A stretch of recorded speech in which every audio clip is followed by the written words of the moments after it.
বন্ধুরা, আজকে আমার লাঞ্চে ছিল গন্ধরাজ চিকেন। দেখুন কত সুন্দর হয়েছে। তো ভালো করে বানিয়েছে না এই গন্ধরাজ চিকেনটাকে। খেতে এরকম লাগছে, অতটাই ভালো।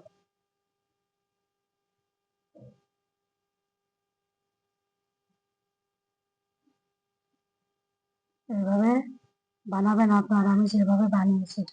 বেশি জিনিস না দিয়ে কম জিনিস দিয়ে বানিয়েছি।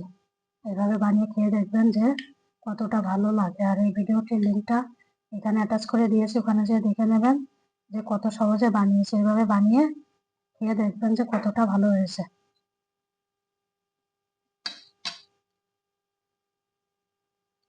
মাংসটা দেখি,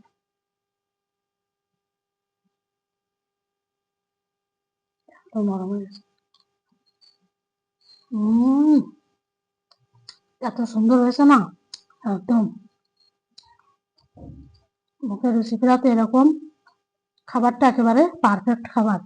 এভাবে বানিয়ে খেয়ে দেখবেন যে কতটা ভালো লাগে। Super super.